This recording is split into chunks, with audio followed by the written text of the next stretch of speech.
สวัสดีทุกคนตอนเช้าหลังจากที่ฝนตกไปมื้อวานนี่มื้อก่อนนี่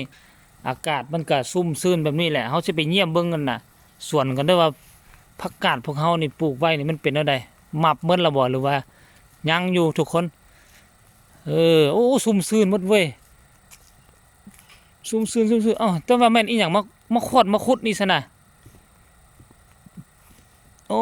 หมามาขุดบ่อนนั่นน่ะบ่อนเฮาได้งูนี่น่ะ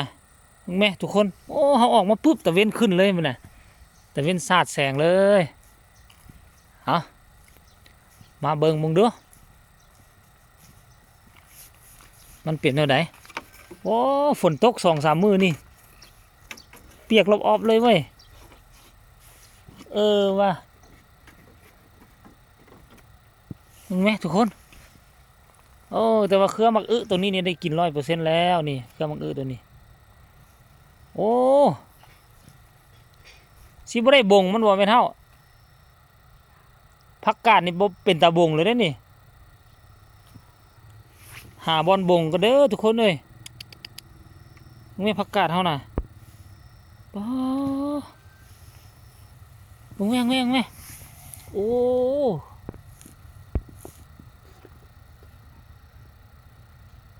มิติใหม่ปลูกผักใส่ดินทรายทุกคนเอ้ยโอ้อันนี้เริ่มเป็นเครือแล้วใกล้สิได้กินแล้วใกล้สิได้เด็ดกินแล้วนี่นะมิติใหม่ว่ะแปลกนี่2 ต้นแล้วนี่นะนี่ต้นนี้ก็ได้นี่ต้นนี้ก็เป็นโอ้ธรรมดาที่ไหนกันนะเอาแต่ว่าแจนี่บ่ขึ้นเว้ยแจนี่นะดับหมดนี่บ่โอ้แต่บ่งามทุกคนเลยนี่อันนี้ก็เป็นพักนี่อันนี้ก็เป็นพักคือกันแต่ว่าบ่ขึ้นเว้ยมันบ่มีแดดเนาะโอ้คักทุกคนเลยมองไหมเขาใส่นานเดียวแล้วเขาบ่คิดที่จะบ่งเลยนะแต่ว่าเขาก็จะเอาไปบ่งแหละไปบ่งใส่อันน่ะกองโฟมเขาอยู่ในหันเด้อทุกคนเลยเอาคลิปนี้ก็เอาตอนเช้าๆมาฝากมาต้อนกันแล้วนี่ได้